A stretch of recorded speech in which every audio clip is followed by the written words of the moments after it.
देखिए, आमतौर पर कई लोगों के मन में ये वहम रहता है, मिथ रहता है कि जो आईवीएफ वाले बेबीज़ हैं ये एकदम अलग तरह के बेबीज़ होते हैं क्योंकि ये मशीनों में बनते हैं। तो ऐसा बिल्कुल नहीं है। आईवीएफ प्रेगनेंसी भी बिल्कुल नेचुरल प्रेगनेंसी के जैसे है। ये एक तरह की असिस्टेड रिप्रोडक्टिव टेक्नोलॉजी है या एक टेक्निक है।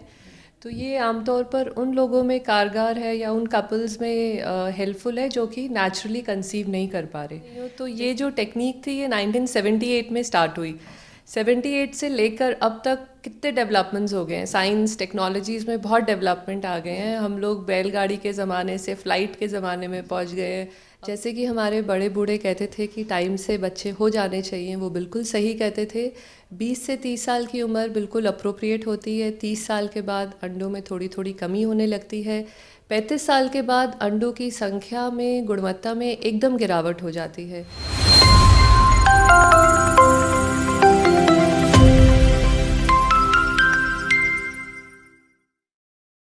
नमस्कार, मैं प्रवीण जाखड़ हेल्थ टीवी में आपका बहुत बहुत स्वागत करता हूं। आज हमारे साथ हैं इंदिरा आईवीएफ को हेड करते हैं वैशाली नगर जयपुर में डॉक्टर तनु बत्रा जी।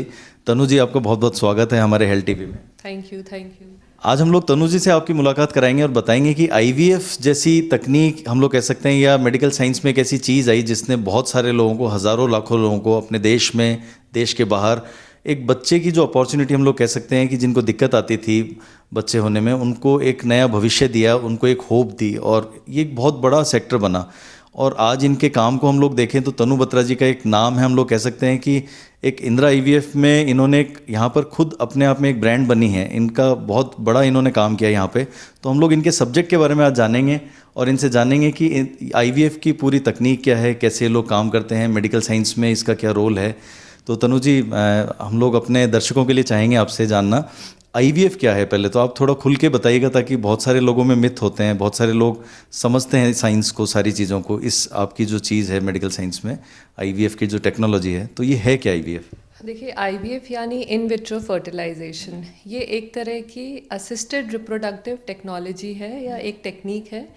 तो ये आमतौर पर उन लोगों में कारगर है या उन कपल्स में हेल्पफुल है जो कि नेचुरली कंसीव नहीं कर पा रहे।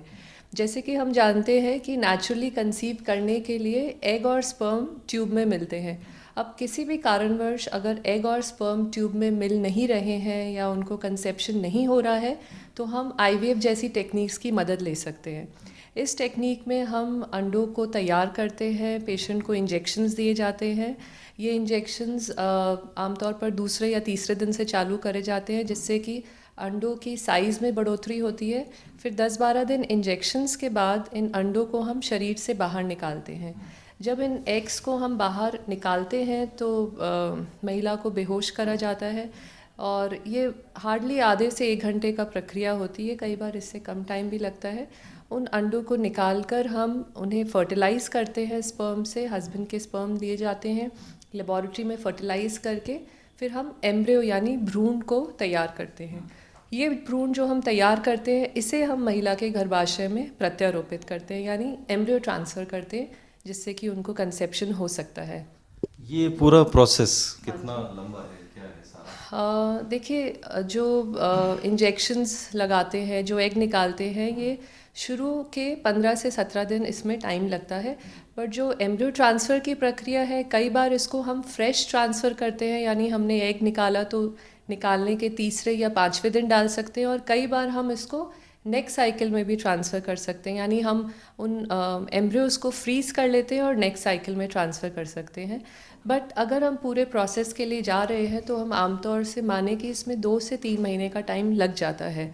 पहले महीने में अगर पेशेंट आते हैं, उनके इन्वेस्टिगेशंस करे जाते हैं, कई बार कुछ तैयारी की दवाई देनी होती है तो वो दी जाती है। सेकेंड मंथ में हम एग्स रिट्रीव कर सकते हैं और अगर हम फ्रीज़ करने का प्लान कर रहे हैं तो उसे हम 3rd मंथ में ट्रांसफ़र कर सकते हैं। नॉर्मल जो प्रेगनेंसी होती है उससे आईवीएफ में क्या डिफरेंसेस आते हैं? क्योंकि जो प्रक्रिया है वो थोड़ी टिपिकल है, जैसे आप बता रहे हैं काफ़ी सारे प्रोसेस से गुजरना पड़ता है और आप लोग मशीनों की मदद या टेक्नोलॉजी भी आपके लिए काफ़ी सपोर्टिव होती होगी, तो कैसा है होता है सारा? देखिए, आमतौर पर कई लोगों के मन में ये वहम रहता है, मिथ रहता है कि जो आईवीएफ वाले बेबीज़ हैं ये एकदम अलग तरह के बेबीज़ होते हैं क्योंकि ये मशीनों में बनते हैं। तो ऐसा बिल्कुल नहीं है। आईवीएफ प्रेगनेंसी भी बिल्कुल नेचुरल प्रेगनेंसी के जैसे है। जैसे ही हम भ्रूण बना के महिला के गर्भाशय में प्रत्यारोपित करते हैं तो उसके बाद जो प्रेगनेंसी स्टार्ट होती है वो तो बिल्कुल नेचुरल प्रेगनेंसी के जैसे ही है।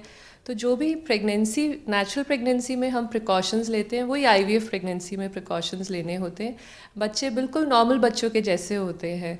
तो ये जो भी मिथ्स हैं कि आईवीएफ प्रेगनेंसी हो जाएगी तो 9 महीने बेड रेस्ट करना पड़ेगा या बच्चे डिफेक्टिव हो सकते हैं, ऐसे बिल्कुल भी नहीं है। बच्चे बिल्कुल हेल्दी बेबीज़ होते हैं और आप रूटीन वर्क कैरी कर सकते हैं और जो भी प्रिकॉशंस नॉर्मल प्रेगनेंसी में वही आईवीएफ प्रेगनेंसी में लें। हमने ऐसा भी सुना है, पता नहीं सही है या गलत है, कि आईवीएफ से जो बच्चे होते हैं वो कंपैरेटिवली और बच्चों से ज़्यादा शार्प या मतलब थोड़े एक्टिव नज़र आते हैं। ऐसा ये बात सही है या कितनी सही है? डिजाइनर बेबीज़ होते हैं। नहीं नहीं, ऐसा बिल्कुल नहीं है। ये बिल्कुल नॉर्मल बेबीज़ के जैसे होते हैं। ये भी एक मिथ है। तो अगर आप नॉर्मल बच्चों और आईवीएफ बच्चों को साथ में खड़ा कर दे तो आप पहचान नहीं पाएंगे कि ये आईवीएफ के थ्रू है या नॉर्मल के थ्रू है। कि एक्टिविटी में भी कोई फ़र्क नहीं होता, मतलब ऐसा कुछ नहीं होता। लेकिन जैसा कि आप जब इस पूरे प्रोसेस को करते हैं तो जब भ्रूण तैयार करते हैं आप लोग तो बेस्ट स्पर्म लेते होंगे या बेस्ट अंडे लेते होंगे, तो वो उसकी वजह से अच्छे बेबीज़, मतलब एक कह सकते हैं कि एक फर्टाइल बहुत बेटर जनरेशन का डेवलपमेंट होता होगा, उसमें कोई फ़र्क? देखिए, ये मैं ज़रूर कहना चाहूँगी कि हमारे मन में जो डाउट रहता है कि बच्चे डिफेक्टिव नहीं हो, तो ये जो टेक्निक थी ये 1978 में स्टार्ट हुई। 78 से लेकर अब तक कितने डेवलपमेंट्स हो गए हैं। साइंस टेक्नोलॉजीज़ में बहुत डेवलपमेंट आ गए हैं। हम लोग बैलगाड़ी के ज़माने से फ़्लाइट के ज़माने में पहुंच गए हैं। अभी मोबाइल फ़ोन्स आ गए हैं। पहले पेजर यूज़ करते थे, अभी हमारे इंटरनेट्स और ना जाने आर्टिफिशियल इंटेलिजेंस और क्या क्या हो रहा है। तो जो आईवीएफ बेबीज़ हैं ये बिल्कुल हेल्दी बेबीज़ होते हैं, बट इसमें मैं ये नहीं कह सकूँगी कि ये उनसे ज़्यादा एक्टिव है। ये कंपेरेबल है, वही हमारे लिए बहुत बड़ा अचीवमेंट है। मैडम, इंदिरा आईवीएफ का सक्सेस रेट काफ़ी अच्छा है जैसा कि बताया जाता है, तो आप उसके बारे में क्या कहना चाहेंगे? आप लोग कितना बेटर कर पा रहे हैं, कितना बेटर सर्विस दे पा रहे हैं? आपने जो कहा बिल्कुल सही है। हमारी सक्सेस रेट बहुत अच्छी है और इसका श्रेय मैं देती हूँ गुड टेक्नोलॉजी और एडवांस टेक्निक्स जो हमारे पास है। हम लोग कई टेक्निक्स को हमने अपनाया है, जैसे कि हम फ्रीज़ करके चलते हैं, लेज़र असिस्टेड हैचिंग, ब्लास्टोसिस्ट की सुविधा, प्लस जो भी हमारे इक्विपमेंट्स हैं, जो हमारी लेबॉरेटरी है वो बहुत बढ़िया है। वहाँ पे हाई टेक्नोलॉजी वाले इंक्यूबेटर्स, पूरे एसओपीज़ जो होते हैं, सिस्टम ऑपरेटिंग प्रोटोकॉल्स, वो फॉलो करे जाते हैं। प्लस हमारी टीम भी बिल्कुल स्किल टीम है, तो इसलिए रिजल्ट्स हमारे बहुत बढ़िया हैं। मैं टीम की आपने बात करी तो एक चीज़ आपको बताना चाहूँगा, आप कभी इंदिरा आईवीएफ के पेज फॉलो कीजिएगा, आपको देखने को मिलेगा कि यहाँ काम तो अच्छे से होता है लेकिन आपके यहाँ माहौल बड़ा अच्छा है। आपकी जो टीम है उसमें एंटरटेनिंग माहौल, आप ध्यान रखते हैं, सबका बड़ा केयर करते हैं, ये हम लोगों ने पर्सनली देखा है। तो उसके बारे में क्या कहना चाहेंगे, अपनी टीम के बारे में? देखिए, आपने बिल्कुल सही कहा। हमारी टीम में भी I am very much thankful to my team, subordinates and colleagues, क्योंकि हमारा center we are open for 365 days. Sunday हो, दिवाली हो, दशहरा हो, होली हो, we are working on all the days. तो जब हमारे त्यौहार ही हॉस्पिटल में हम मनाते हैं तो फिर ये उत्साह तो हमेशा रहना ही चाहिए। थकते नहीं है, मतलब आपके लोग लगातार लगे रहते हैं? नहीं, तो ये भी एक तरह का रीजनरेशन का मेथड है कि हम लोग सब मिलकर सारे फेस्टिवल्स मनाते हैं, जिससे कि हम एनर्जेटिक रहते हैं और सब चीज़ें एंजॉय करते हैं। वो आपको देख के भी लग रहा होगा मैडम से आप जब रूबरू हो रहे हैं। एक चीज़ मैं ये जानना चाहूँगा तनु जी, ये तो रहा इंदिरा आईवीएफ के बारे में आपने बताया, मैं इंदिरा आईवीएफ के बारे में ये भी जानना चाहूँगा अब तक कितने बेबीज़ हुए हैं इंदिरा आईवीएफ की तरफ से, क्या योगदान रहा है, कितना बड़ा सेटअप है आपका, पूरे आपके बहुत सारे सेंटर्स भी हैं जितना हम लोगों को पता चला, उसके बारे में कुछ बताइए। देखिए, इंदिरा आईवीएफ की शुरुआत 2011 में हुई थी। पहला सेंटर जो हमारा हेड ऑफिस है वो उदयपुर में है। उसके बाद हमारे पूना सेंटर आया, फिर दिल्ली सेंटर आया।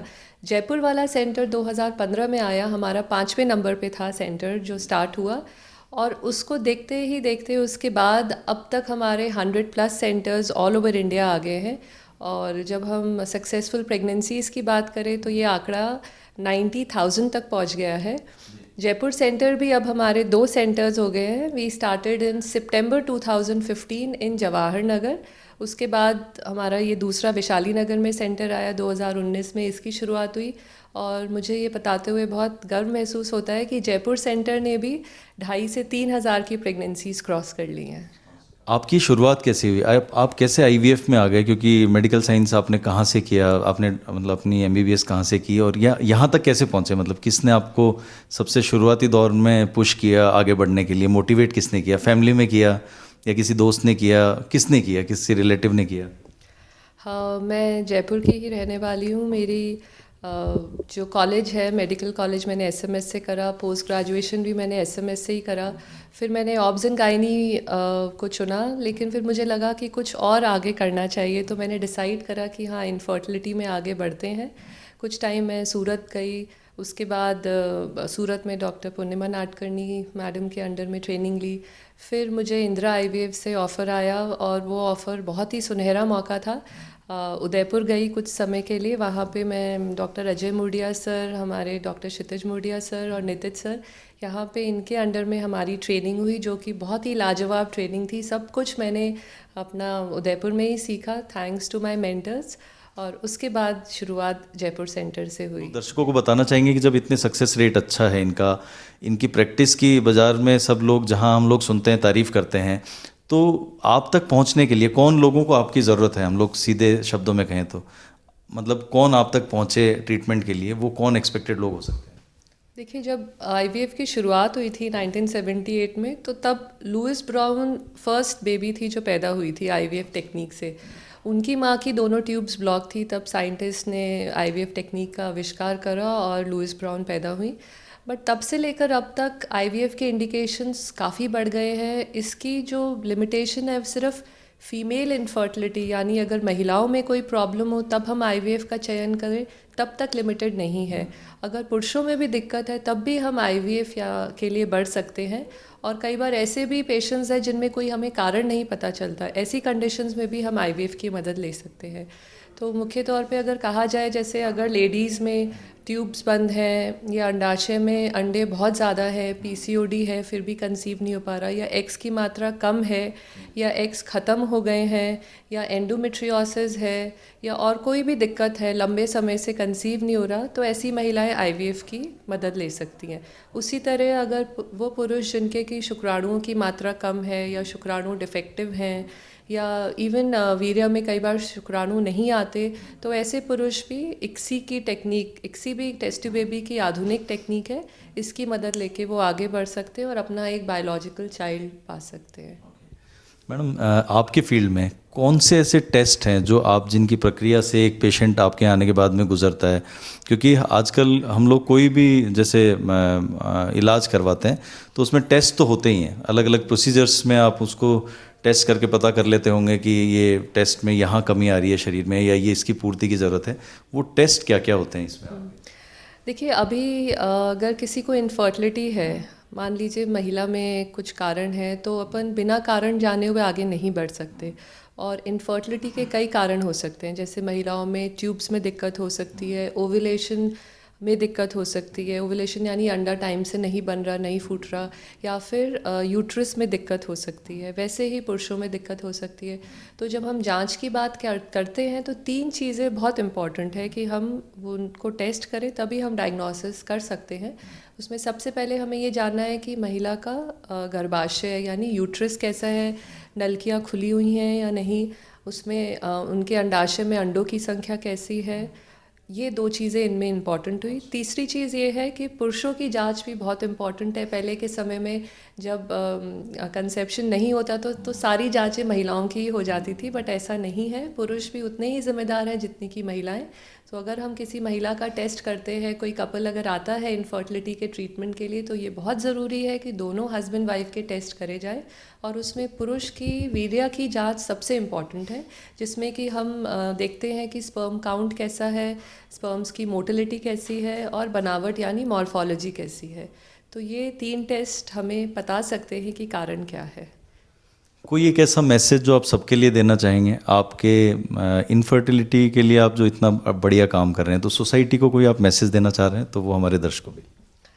जी हाँ, ये तो मैं बिल्कुल देना चाहूँगी। मैं ये बताना चाहूँगी कि सब चीज़ें टाइम से अच्छी लगती हैं। जैसे कि हमारे बड़े बूढ़े कहते थे कि टाइम से बच्चे हो जाने चाहिए, वो बिल्कुल सही कहते थे। 20 से 30 साल की उम्र बिल्कुल अप्रोप्रिएट होती है। 30 साल के बाद अंडों में थोड़ी-थोड़ी कमी होने लगती है। 35 साल के बाद अंडों की संख्या में, गुणवत्ता में एकदम गिरावट हो जाती है। इसलिए अगर आप कंसेप्शन के लिए प्लान कर रहे हैं, तो आप समय नहीं वेस्ट करें, आप बिल्कुल टाइमली इसके लिए बढ़ें। और अगर कंसेप्शन नहीं हो रहा, तब भी समय नहीं वेस्ट करके आप अपने नज़दीक में जो भी डॉक्टर है उनसे मिलें, इनफर्टिलिटी स्पेशलिस्ट से मिलें, अपनी जांचें कराएं और ट्रीटमेंट टाइम से चालू करें। तो ये थे हमारे साथ तनु बत्रा जी। हम लोग लगातार ऐसी वीडियोस आपके लिए लाते रहेंगे। आपको हमारा चैनल पसंद आ रहा है तो चैनल को लाइक और सब्सक्राइब कीजिएगा, ताकि हम लोग डॉक्टर तनु जैसे बहुत सारे डॉक्टर से आपको रूबरू करवा सकें। आपको कोई भी लाइफ में मेडिकल चैलेंजेस आ रहे हैं तो उनका सॉर्ट आउट उनको आप आराम से डॉक्टर्स के कंसल्टेशन से कर सकें। आपको अच्छे डॉक्टर्स की राय अच्छे समय पे मिले, ताकि आपको जीवन में दिक्कतों का सामना नहीं करना पड़े। तो हम लोग अगले वीडियो में फिर मिलेंगे, तब तक के लिए नमस्कार।